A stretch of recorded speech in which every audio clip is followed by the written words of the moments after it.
Good morning, everybody. Welcome to this all-important gathering, addressing urban challenges anew. My name is Sean Murray. I'm one of the lecturers here in the Faculty of Theology and Ethics at Cornerstone, one of the newer faculty members.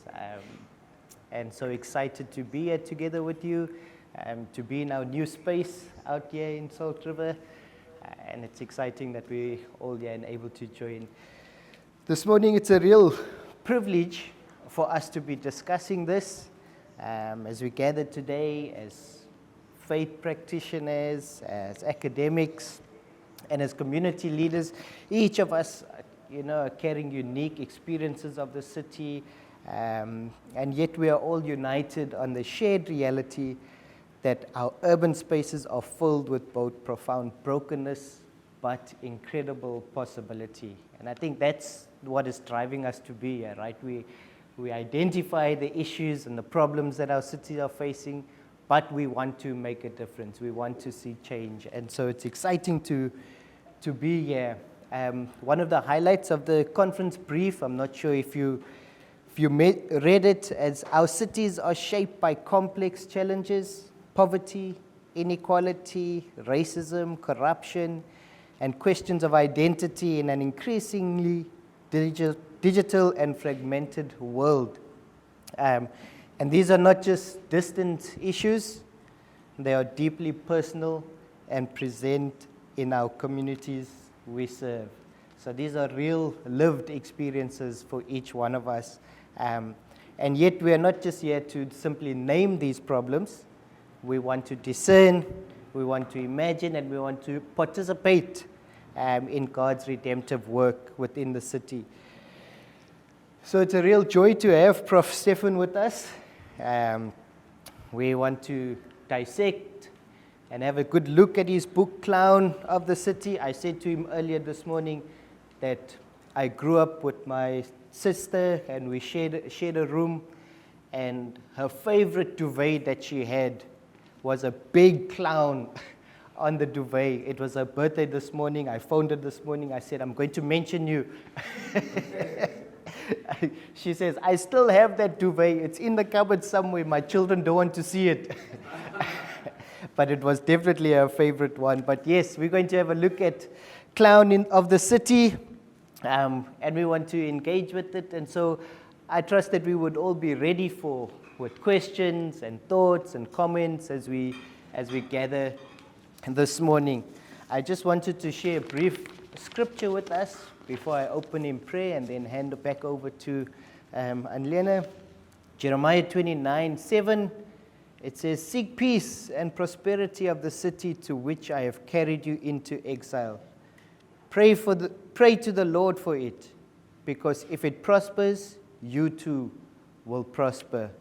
And I know we might have some theologians that will look at us and we get into the deep context of these different scriptures. But yes, the nation of Israel in captivity, and they're going to be there for a while.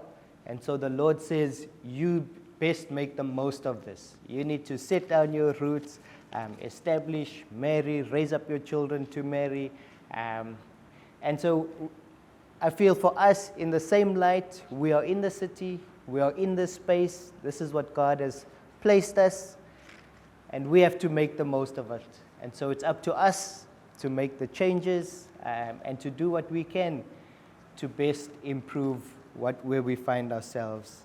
So as we begin this day today, may we listen deeply to one another. May we learn from diverse voices and experiences. May we be challenged even by our assumptions and be inspired toward meaningful action. And so may this not just be a talk shop for us this morning, but a moment of formation, a sphere where thinking is sharpened and our hearts are stirred and our commitment to the city is renewed. Let us pray, and then I'll hand back over to Anlena this morning. Our gracious God and eternal Heavenly Father, you are almighty, you are gracious and merciful to each one of us. You are supreme and sovereign, and you reign over all.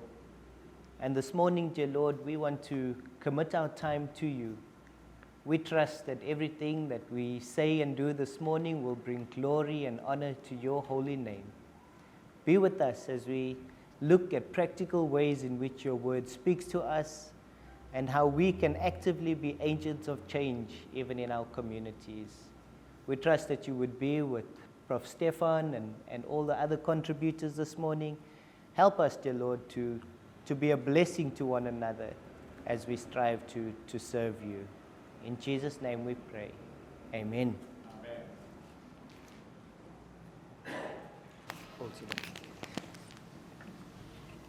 Welcome from my side as well.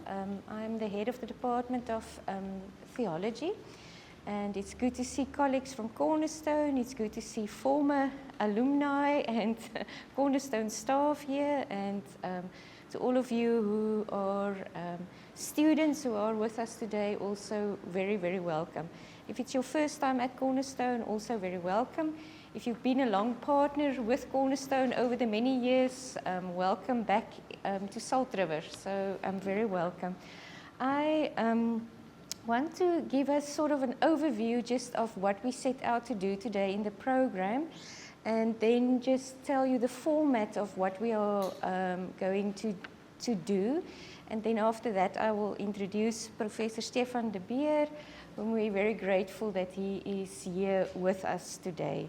So you will see on the program, we basically are looking at having a conversation with Professor de Beer, and you will see in a moment why.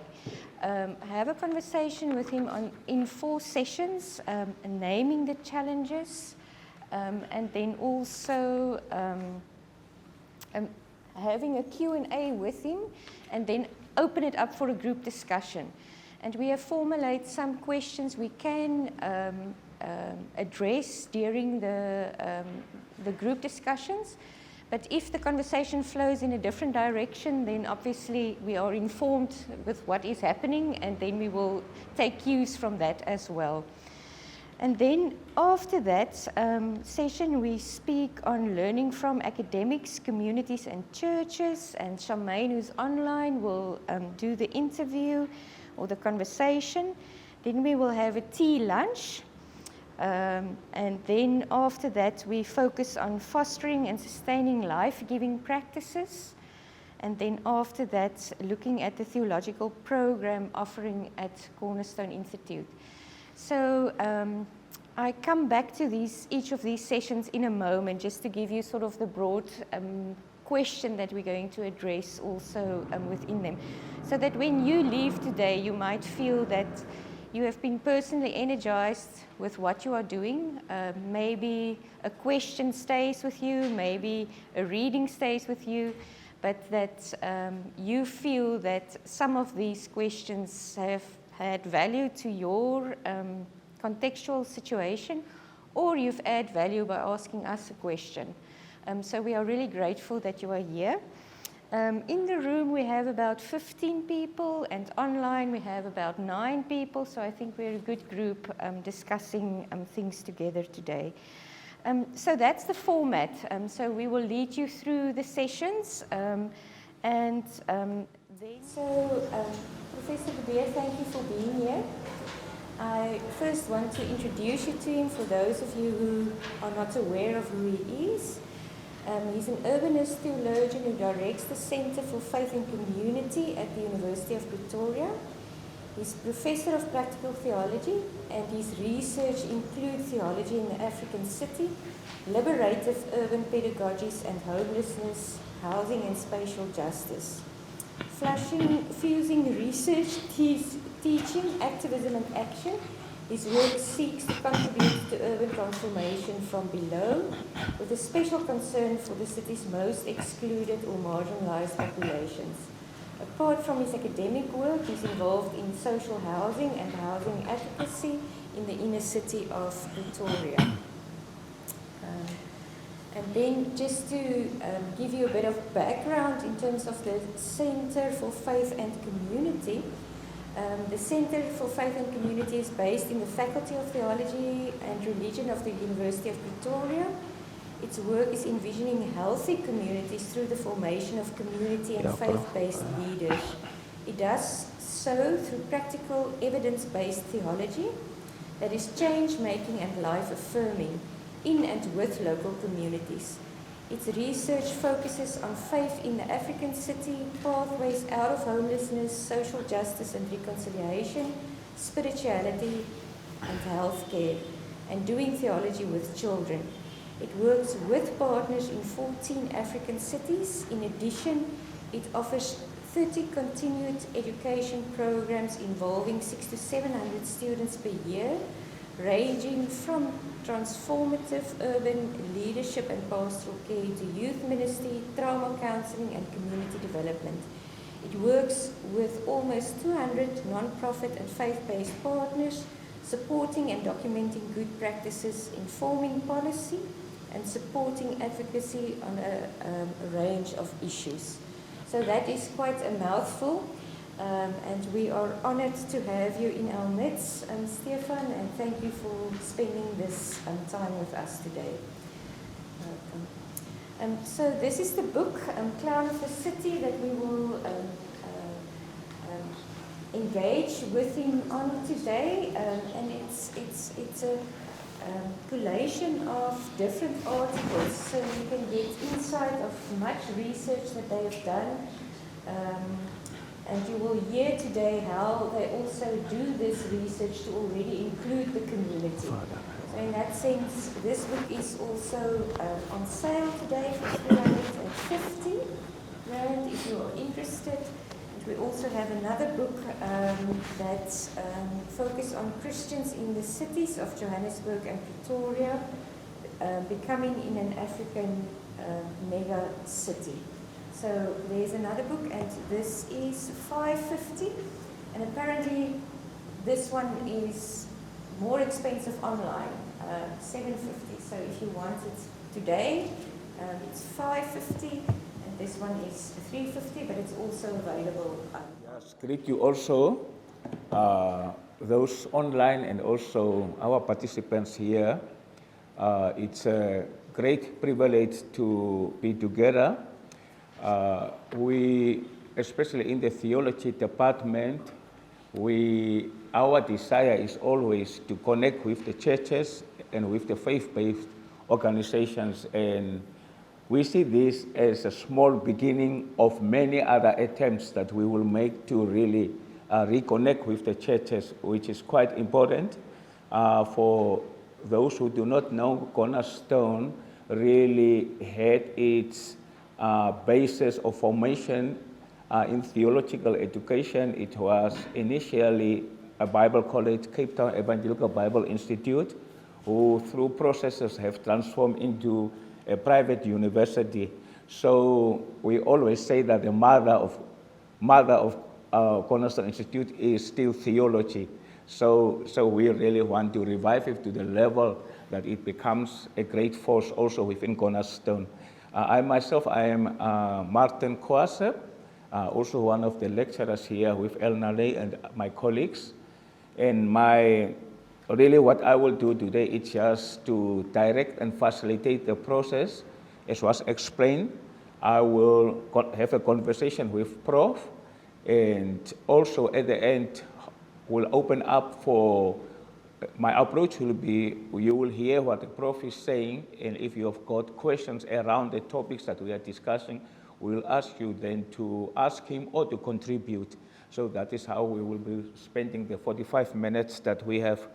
As we are informed, this is now the mic, so I will talk and then hand over also to Prof to then deal with us. Prof, first of all, I want to say it's a privilege really to have you here, and to respect the work that you have done. I have shared with some of the people about that you are not only an academic in the sense of writing books and having a lot of intellectual understanding of what happens within the urban ministry, but you are a person also who have been out on the streets So you know really what happens within our cities. You know what happens when we talk about poverty, or when we talk about disenfranchisement and struggles that people have got, and really how the church will be able to respond. Having said that, today we have your book, as was already explained to us, The Crown of the City, and that is really on that basis that I would like to engage with you. Through your book, I could see that you are inviting us to reflect on the work that the universities do, also to reflect on our city, and to reflect on our faith communities, and to not only reflect in an analytical way, but also to respond to some of the issues that we are having.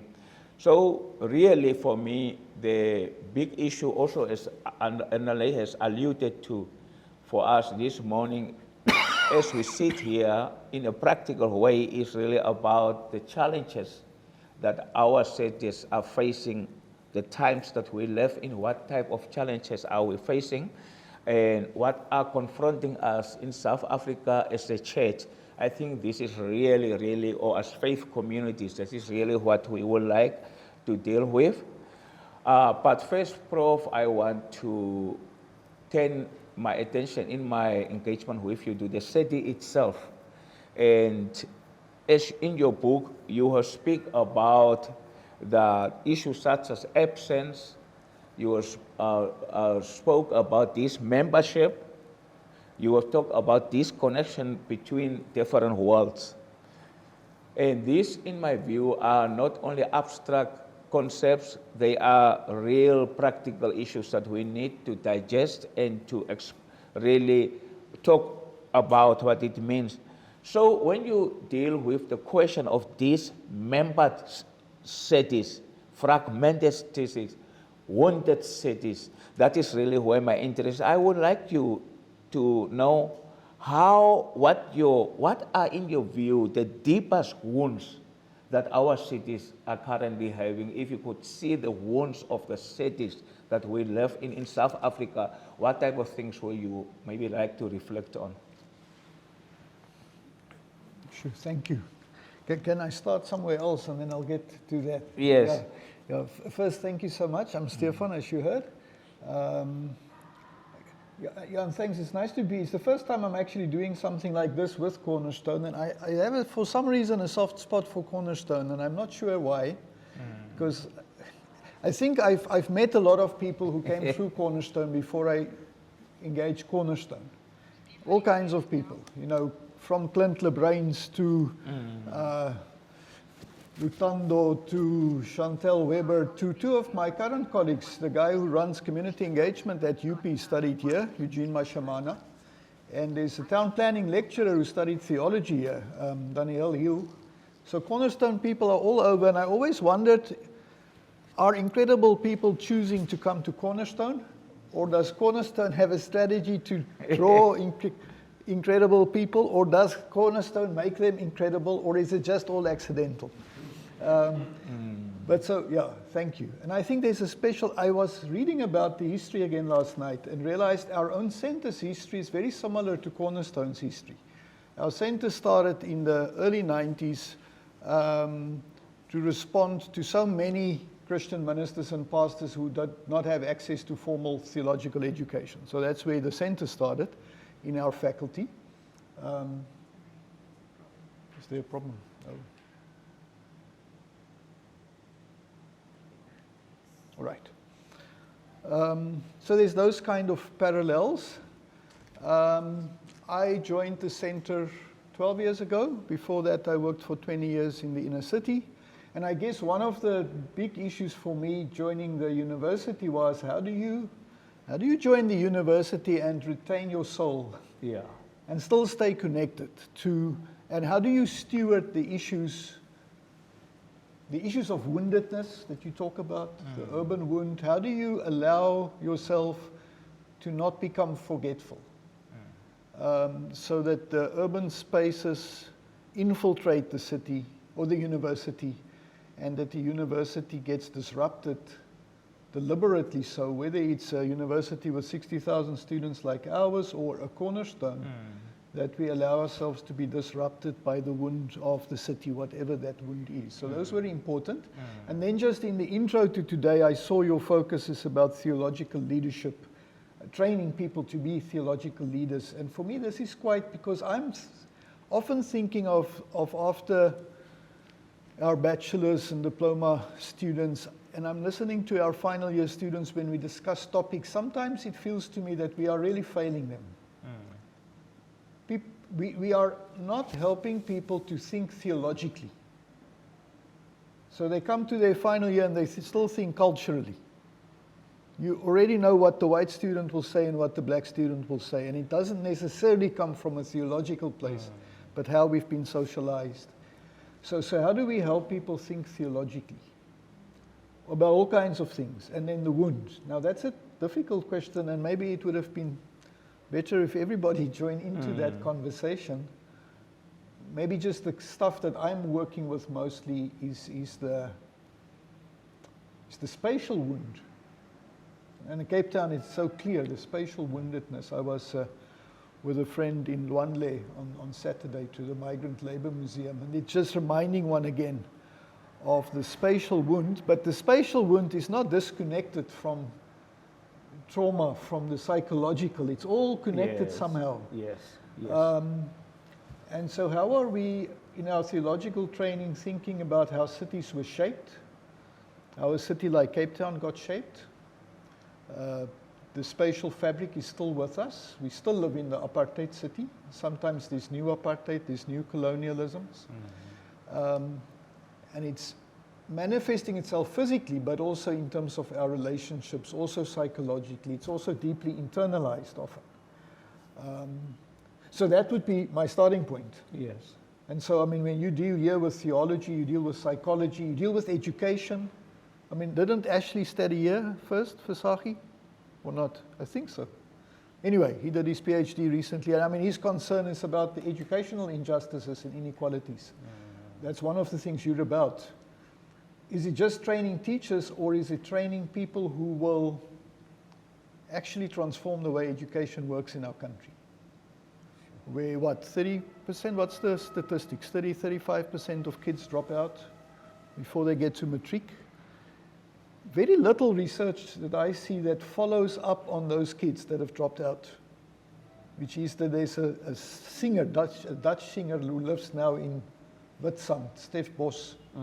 He sings about Cape Town, and there's the song called, it's called Tydbom, Time Bomb. He says it's like a ticking time bomb.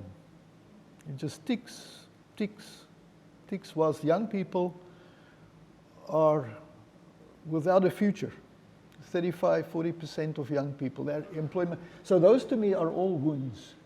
And I think I'm already getting to the last question, but I think this place is uniquely positioned in its way to raise up the kind of leaders that will not just think about, it's important, how do we hold a space for kids in a classroom, but how do we transform educational systems?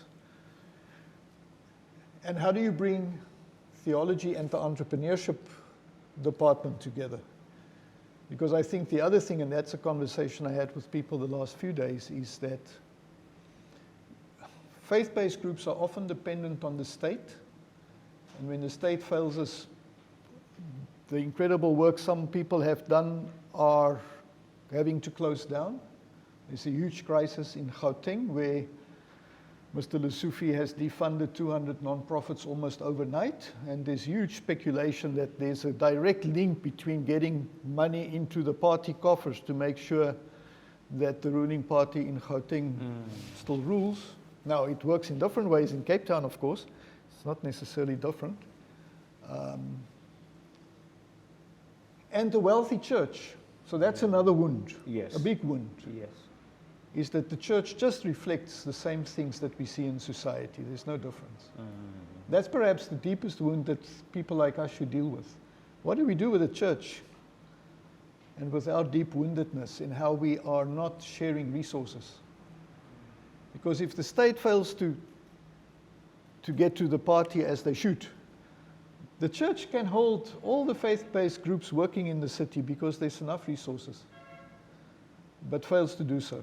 So that's another challenge for me.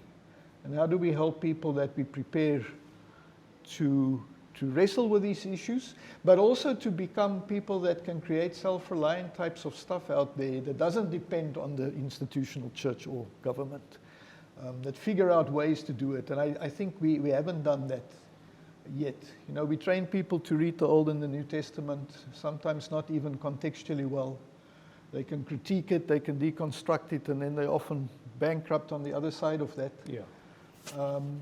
But how do we also help people that can be entrepreneurial in how they practice their theology in connection to the wound of the city? Sure.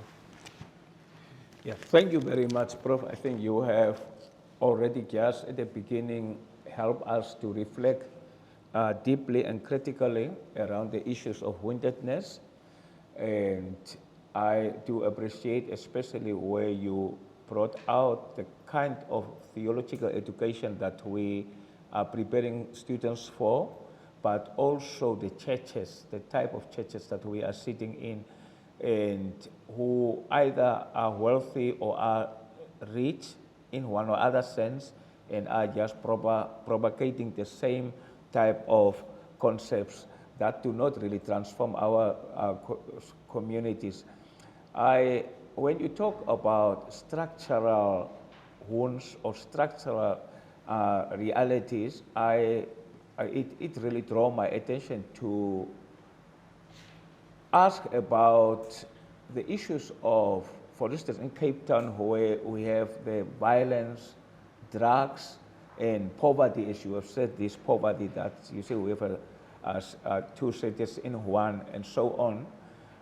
These, to one degree, are structural injustices, but can one also say that there is also a moral failure from the church in addressing, or maybe even from our theological institutions, not only to say it's structural, but a moral failure to talk against these things, to highlight these realities, but also to give solutions to what can be done.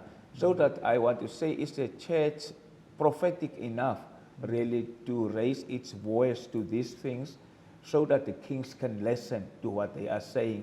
So what will you, I'm not sure that you deeply deal with these issues within your book, but how can these structural injustices be responded by moral ethos that the church and I guess also the theological institutions are propagating, if possible, yes. Sure. I recently, and I got flack for it, recently tried to write something about the Kairos document. It was its anniversary some time ago. And I asked why has academic theology failed us? And basically I suggested that in terms of the Kairos document, we haven't.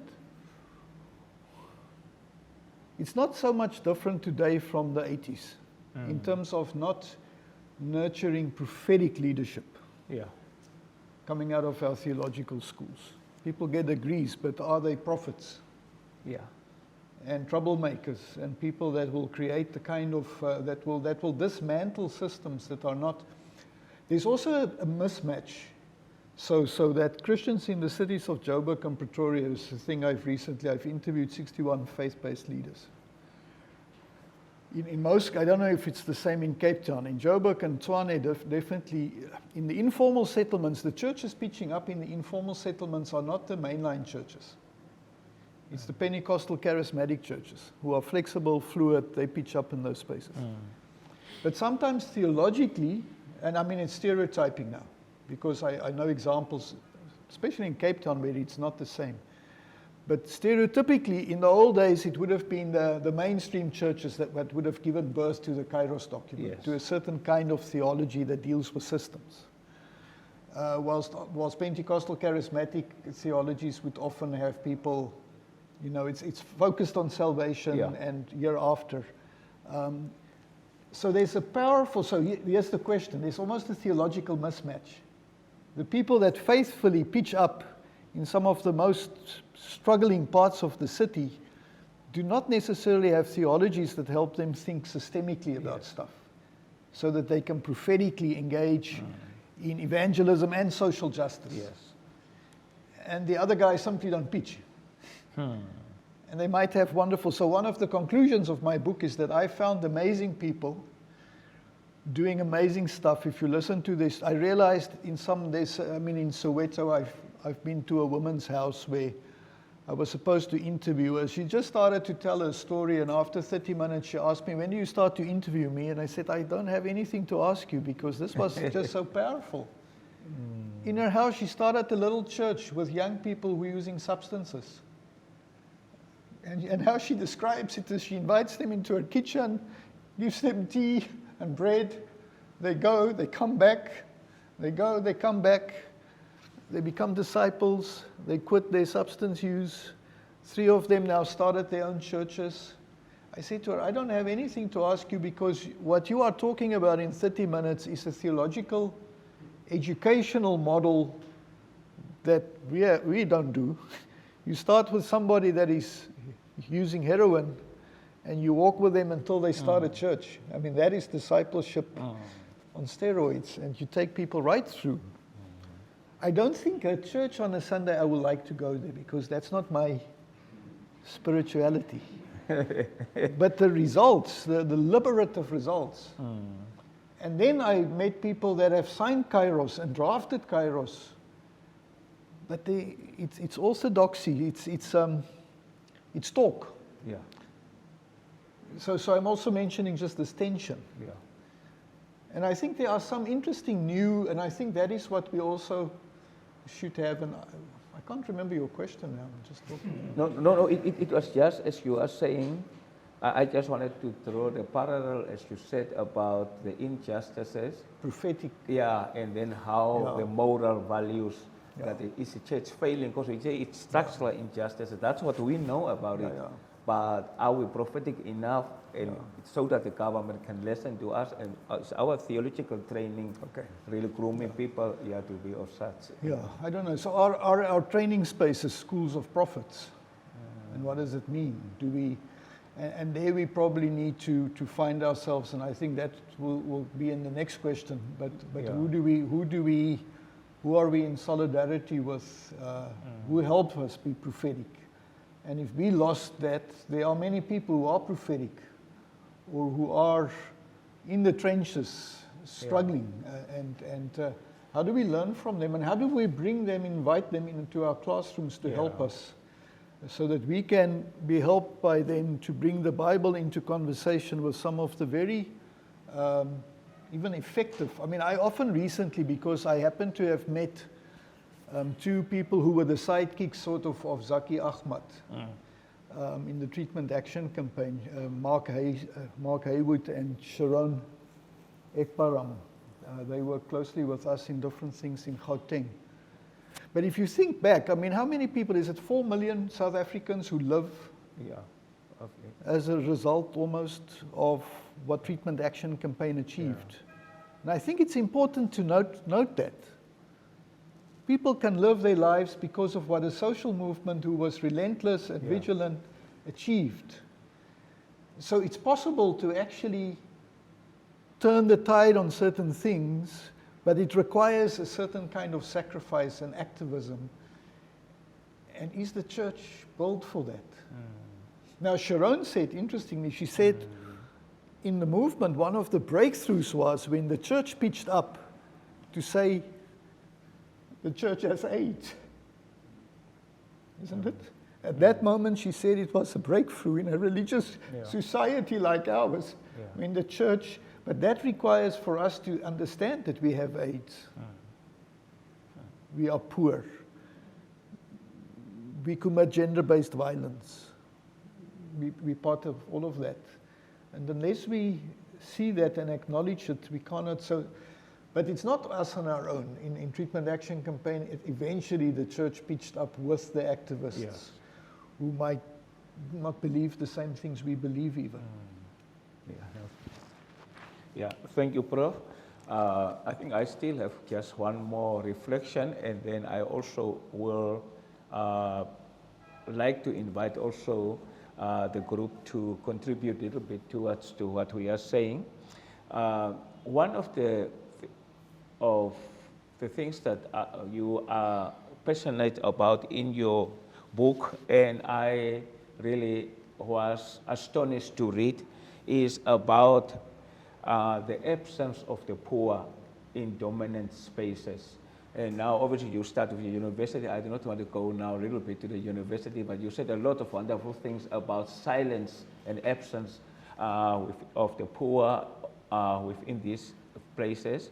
But my concern here is really, because we are looking at the city as such, I want to, and I think this, the question that I will ask type of resonate very well also within the context of Cape Town.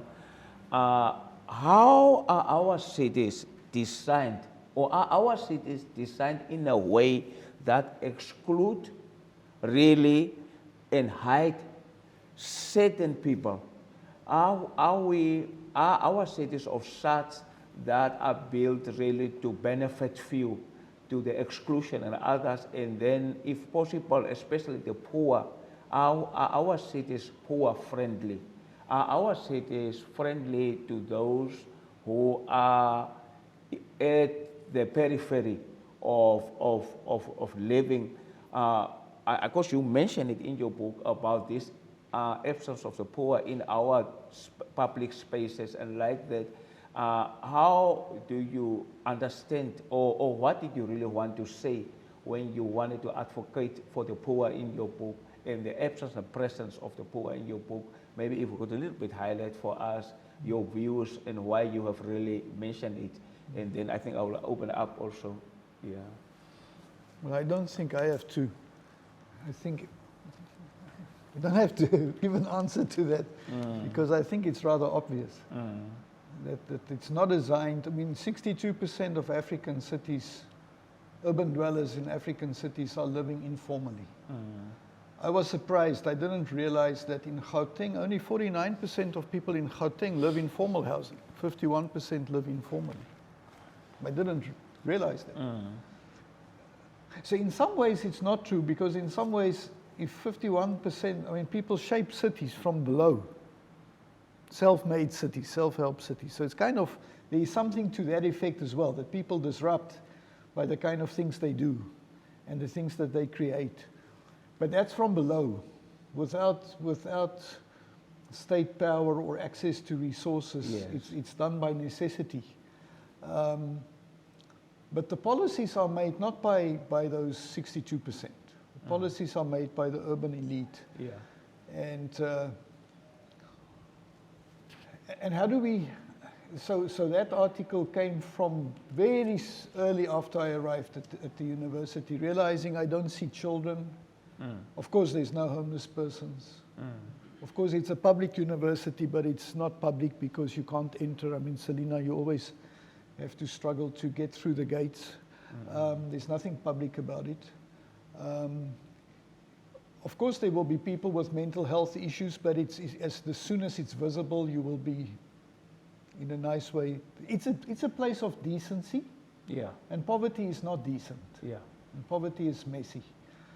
And so in our churches and in the university, we are able to manage it in such a way that we don't have to be confronted the whole time with the reality of the majority. The urban majority is the poor in the bigger sense of the word, not just the materially poor. Where does an 11-year-old or a 12-year-old or a 13-year-old, when mental health issues start to surface, who live in a shack somewhere, where do they go?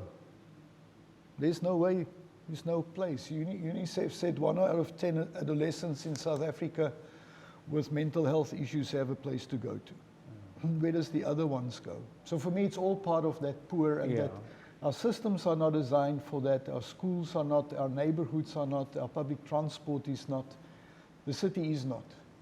And so in fact, it does require, when Edgar Peterson from UCT and Sue Parnell wrote the book, Africa's Urban Revolution, one must think, what did they actually mean by revolution? Is it just that it's becoming the fastest growing urban continent, or is it there also another revolution that's brewing from below in terms of how people create the city from below, informality, how does it shape? And there's some amazing things there that we should learn from. How does the informal settlement become a classroom that teaches us? Instead of, so I think that's the other thing what one probably should also ask, not just to pathologize it. Yes. Because in that struggle, there's also a lot of amazing resources that people develop for themselves, that we have to have an eye for, that we must learn from. But that's what people do for themselves without the access. Imagine there was access. All the entrepreneurs out there that have ideas, that want to implement it without access to the kind of resource that can make them just get started. So I don't think the city is designed for the poor in the bigger sense of the word. How do we journey, though, in ways that can create alternatives, almost, again, prophetically, disruptively, but also imaginatively, that can show that alternatives are possible, and then allow for that to start to inform and infiltrate policy as well. Sure. Well, thank you very much for a few of these reflections. What I would like us now to do is, the initial question I asked about the challenges within the city is one that I also, of course, as Prof also said, it's not a question one person will answer. I first, before you have got your own questions that you may want to pose as to what we are talking about on this context, about our city, and like that, I also will like you, if you are able to little bit look at your own context, whether people online or also from here, and to ask, in your view, in the realities you left in our city, what are the challenges and what the church can do? I think for me, it's more about not only to name the challenge, but where is the church really coming short in what it should do. So that is what I would like to also just ask. If you really want to say anything, feel free to just, we will pass around the mic to you. Or I don't know whether they must come in front or like that. So let's first hear about it, and if you want to respond to that. If you do not, it's also fine. Then you could maybe ask a question that you have, that you want for clarification, or just to contribute. That also will be fine. So do we have anyone who would like to little bit talk to the challenges and how the church is responding, in your view?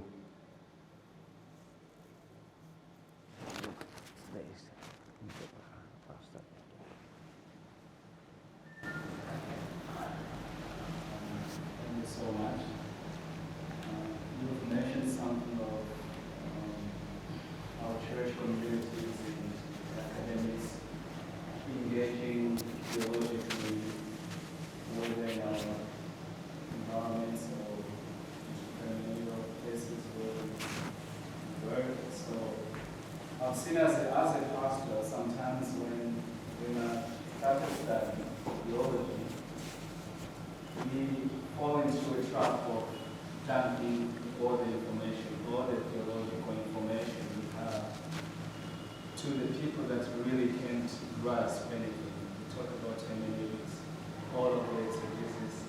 They can't understand it. So how do we avoid that trap, yet we are still engaging with them theologically?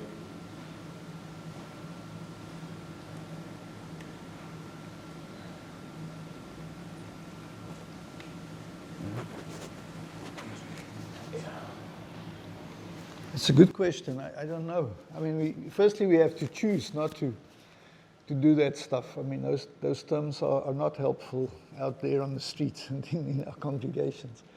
I think stories are important. That we must simply allow stories, the stories of people, the stories of their communities, the stories of people in the pews. Let the story speak, and let the story of the Bible, and that's hermeneutics, but you don't have to say that. That the stories of the text and the stories of the people and the stories of the context start to be in conversation with each other. And I think we have to learn how to create such spaces. And sometimes it means we have to deconstruct what we do on a Sunday morning. You know, we're trapped. Our churches are cultural things that we just recycle from Sunday to Sunday. How do we sometimes just stop the bus? Say, what are the stories that's happening here among us? And people reflecting on their stories and on God in their stories are doing theology. That's their theologies that we have to honor and validate and tease out and then be in conversation with that. So they might not have those big words that you learned here, but they are doing theology. They have a certain hermeneutic, and they have a certain eschatology, and they have a certain soteriology, and all those wonderful things. But you don't have to bog them down with that. To start and then help people, and I mean at some point, so actually every local church should be a place that is a training space. That's a school of prophets. That's an incubator for action in the community. That's a place of solidarity with the struggle of the community. And everybody there are people of faith, but also in their own ways theologians. So that would be, I suppose, I mean, and that's where some of us are quite close to the so-called Praxis cycle. I don't know if you practice the Praxis cycle in your, your whole theological curriculum, I would propose, should be around the Praxis cycle. But that started not in big theological classrooms. That started with poor grassroots communities in Latin America and Africa that struggled to make sense of, we are people of faith, but we are oppressed and we're struggling. And that's where it started, in those communities, asking difficult questions. Why, if the Bible tells us this, is this happening? And then realizing, but we are sinners, but we are also sinned against. And the moment you realize that, you get to the systemic question. Then you might be Pentecostal, Reformed, whatever you are, but the moment you ask the why question, which is a question churches don't want to ask because we say it's political, so we don't get to that. But people on the ground ask that. When they stand in long queues waiting for the second or the third taxi to go home, they wrestle with God. I would have. If people don't, it will be interesting to me. I think they swear sometimes and wonder, where is God? Whilst people rush past them. How do we help people then to make sense of that? And there's amazing fertile soil for a very prophetic theology. Anti-empire theology, a theology of justice. So Clippy Skritsinger, my friend, says if Pentecostals grab justice, then you're in trouble. Because if the Spirit and justice come together, it gives for something very potent. And I think that is a potential in cities of Africa that we need to, what's the word? We need to call forth, we need to evoke, we need to, Does it somehow? Well, I also will just say if there is someone online, I think that Charmaine will help us that we do not exclude them completely, that we also give them their view. Okay, I see the, or two, okay, two people, yeah. So let's take both two contributions. Yeah, before. Thank you. One of the things you mentioned is the spatial woundedness of the city. And I think Cape Town, again, the reinforcement and the, here we are speaking of this wall to be built along the M2 that is millions and millions, and the perception is it's a done deal, that the city has decided they're going to do it. I was in a conversation last week with the church leaders. We're trying to think about how to organize to bring attention to the faith community to say, wait a second, this is a reflection of our apartheid past, and we want to erect this wall between and leave the communities where the crime is really an issue, as if that doesn't matter. How do we organize and get the communities to see, even in the midst of those things that seem to be inevitable, how do we still resist? How do we still bring attention to communities where crime is really the concern behind where the wall will be constructed? How do we mobilize people to not be immobile and sort of hopeless, I guess, when the powers seem to say, no, we're going to reinforce the same kind of spatial woundedness that has characterized a city like Cape Town. True. I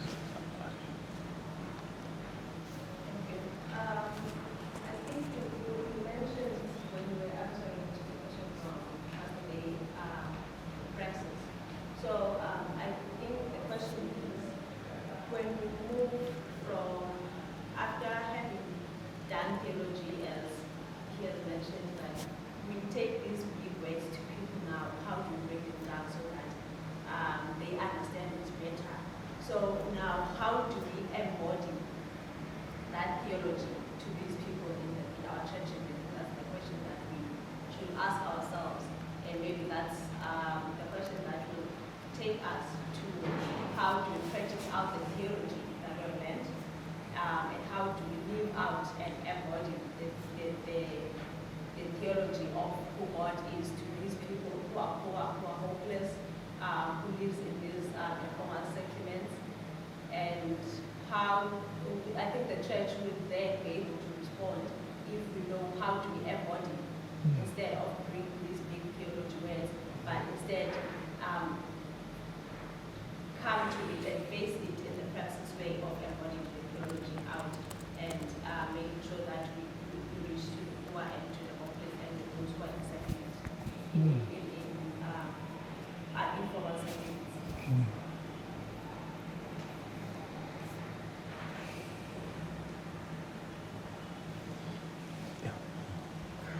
So I'm not sure I'm supposed to answer these. I mean, I don't have answers. These are big questions that we all have to struggle with. Yeah. So, and I mean, some battles are lost and some not, which I think we also should say. I mean, many of these battles are ongoing battles, and you wonder, why do you still have to fight the same battle 30 years later? Yes. I think a starting point is to say, are churches on both sides of the wall, are churches speaking?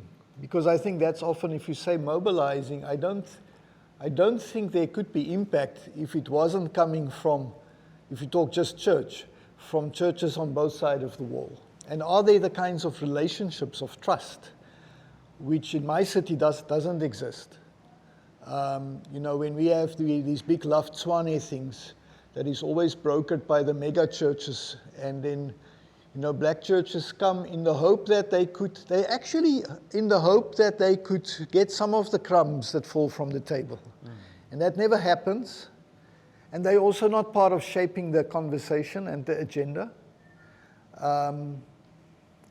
The church membership might be 80% middle class and black, but the leadership are white, and the issues they're talking about are not the issues black churches in grassroots communities face. So I think for me that will be the first thing. How does one cultivate those kinds of relationships? I mean, for me, one of the best examples is in Baltimore in the US, where wealthy and poorer churches formed a coalition, about 60 of them. And they're able to actually really push back. They can determine which banks come to your community and which not, because they collectively say, we'll take our bank account away from you if you don't invest in this community. So they build It's about building a different kind of power, and that's what they are doing. I'm not sure how we do it. I mean, it seems like people like Ndufuna Ukwazi and Reclaim the City, sometimes they are starting to see breakthroughs in some ways at the moment, but it's a decade or two of organizing, of being in places, of getting unlikely people to the table, of educating people, creating awareness. So how do we build that kind of power that is going across all kinds of boundaries? Yeah, I'm not sure. And who are the ones making those decisions, and how do we get to them? I'm not sure, Selina, that's just a very difficult question. But I think it's the questions we must ask. Are we asking in our, so for me that is the thing, and when Warehouse and them had those conversations about that, I was smiling because that is the kind of conversation that should happen in our theological classrooms. In Kampala now, you know the guys, for the first time now, slum upgrading is a discussion in a theological classroom. It should be the case, because that's where people of God lives, who made in the image of God, who struggle to live with dignity. It is a profoundly theological issue. But how to do the mobilizing, I think we have to train ourselves much more. And of course, we struggle with the word power, because power is so is often so bad and so oppressive.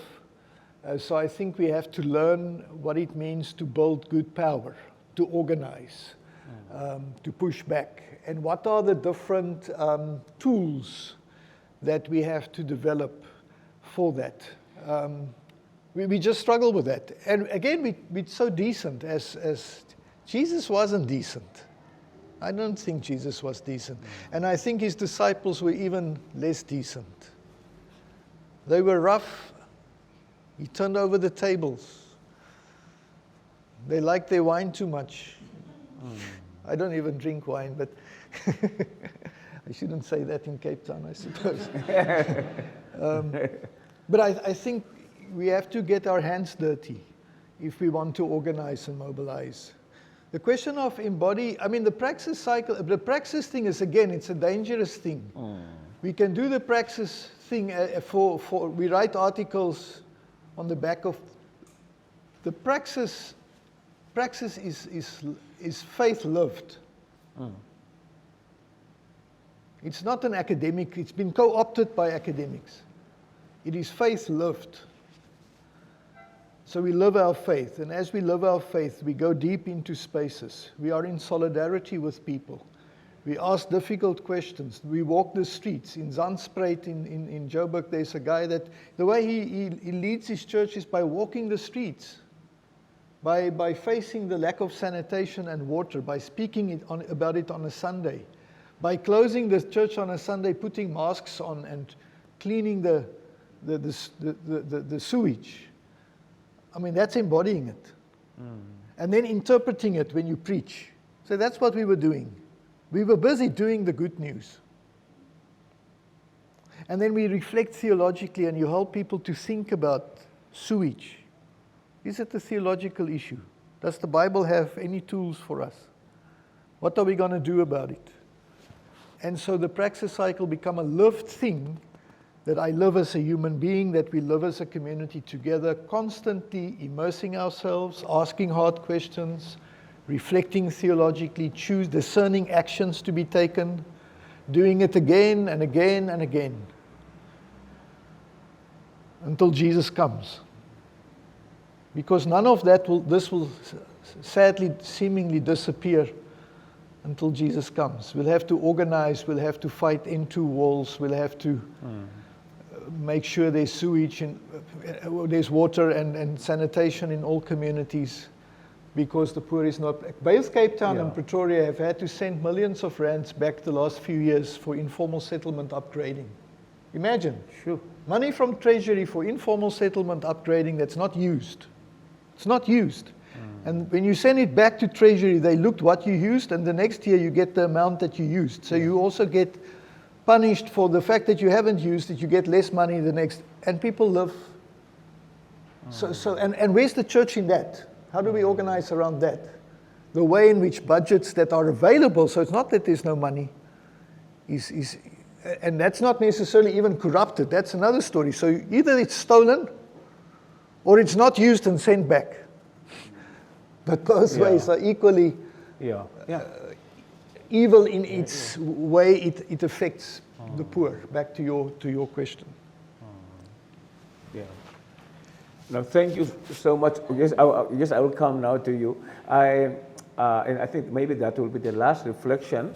Of course, just considering the time also. But what I will, before just giving to you, will say is one thing that's becoming clear also from our conversations that one, we live in these dichotomies of the world that one world that we wish we could, and the realities that we live in.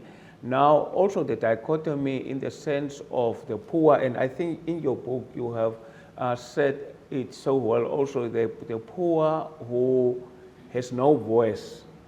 That's the issue of no voice, and those who may have a bit of advantage who speak on behalf of the poor. And I think when we talk about the church, we must also be very careful so that the voice that the church says is not the voice of the dominant, and then we think we speak for the poor. But the challenge that we must live with is to listen to the poor so that the voice that we hear is a voice of those who are really in need. And when we say we are propagating through our NGOs and through our churches for the poor, then it's not our agenda, but what we are propagating is the agenda that we have heard from the grassroots, the cries of the people.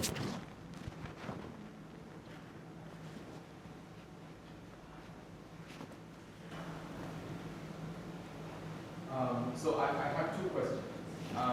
One is, how do we get people in churches to care legitimately about social justice? Like, how do we bring people along to care authentically, right? Because I think sometimes in our urban churches, what we tend to see is, let's say there is a campaign for like, okay, let's give money towards this, and we, throw money at a problem to help solve issues in a poor community. But then the people are still far removed from those other people who are struggling in those communities. So people just give because people have the money to give, but then there isn't even that authentic connection to that person or to those group of people who we are trying to help, right? So in a way, it can make us feel better that, oh, at least I'm doing something, but then again, there is still a huge disconnect between me and that other person who's struggling. So I guess, how do we bring people to care about social justice in a real way, where it's really authentic and where we do actually care about the life of the person on the other end who we're trying to help, who's, let's say, in a poorer community or in a destitute situation, whatever the case is. So that's number one. The second question is, what I've also noticed in our urban churches, there are a lot of competing interests.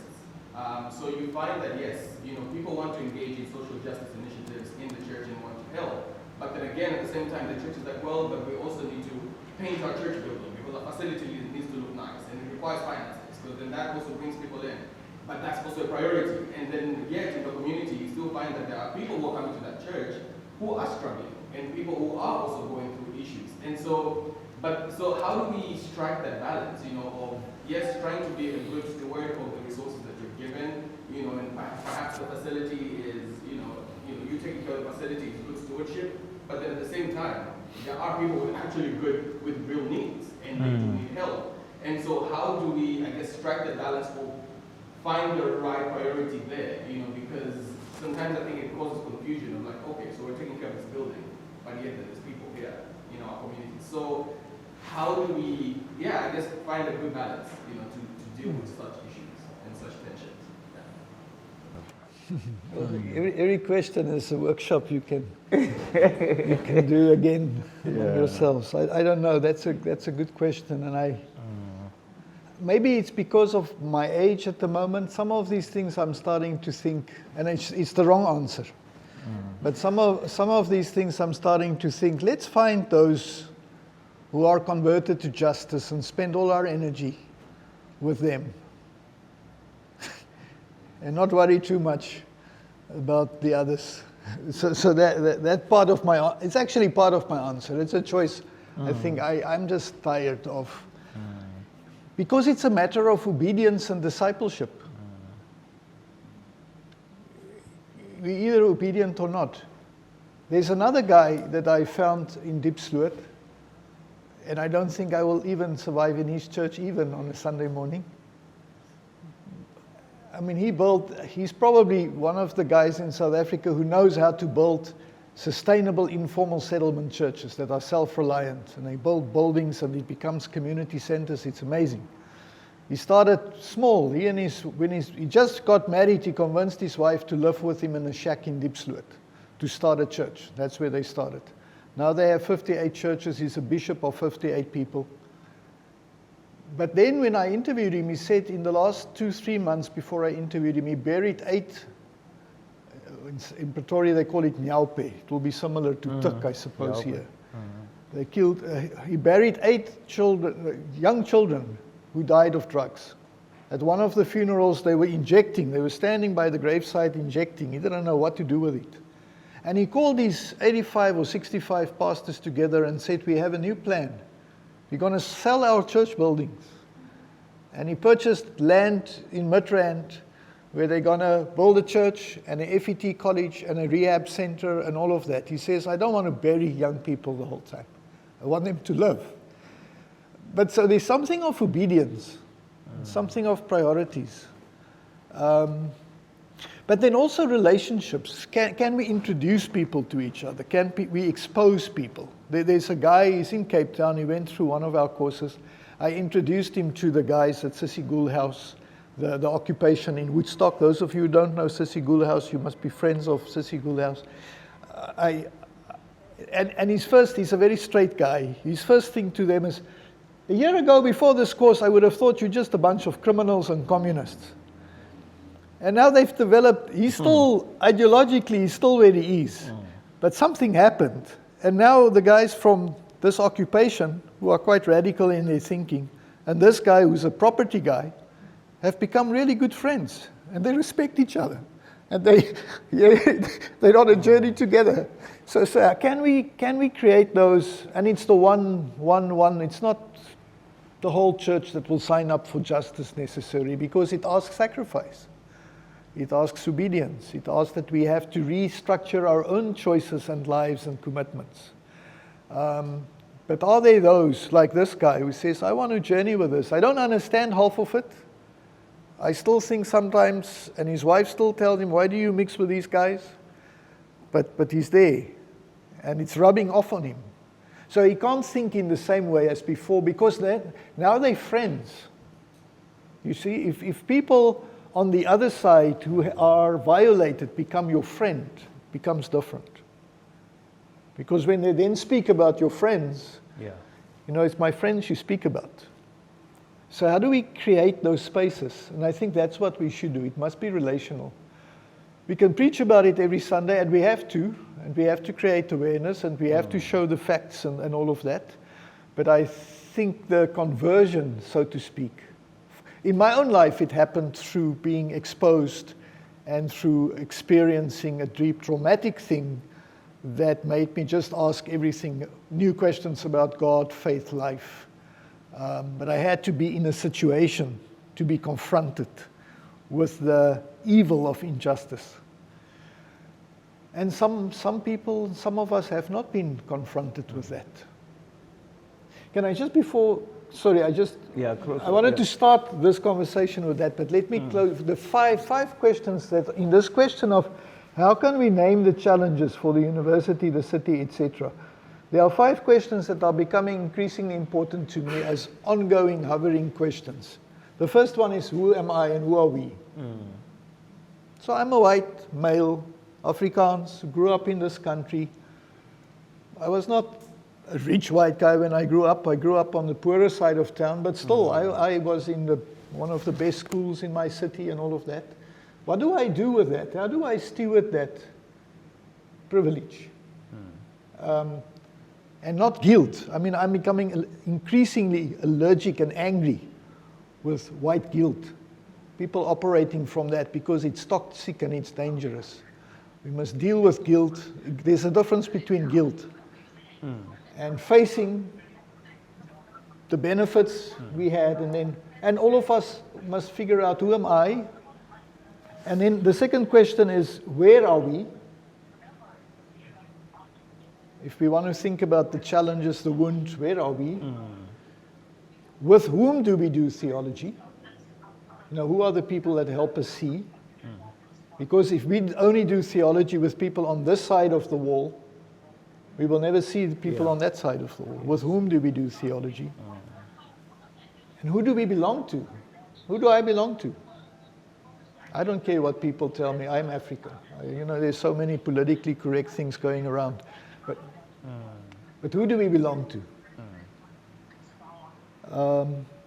And then Alan Story often starts his stuff with asking, who is our Jesus? And that's the important question. Is our Jesus a corporate guy that wants to sustain empire? Or is our Jesus waking up in a shack? Who is our Jesus? And actually that question determines everything else. Prof, thank you so much, and also with the participants. I think it was good. We did not go around to the online people. I hope maybe they are okay. They are happy with what they have heard. So we are grateful for that. So I think it was a very, very valuable interaction and conversation. I hope you are challenged, but this is only the beginning. We still have got a long way to go, and some of the questions may still be answered through the engagements that we will have. I am also glad for what the Prof said at the beginning, that we should not see him now as the man who knows everything. He has time and again told us that these are questions that we must also reflect on. So as we are asking and as we are conversing, we must also come with solutions and not only with answers, questions. So thank you. I think it was wonderful. Yeah.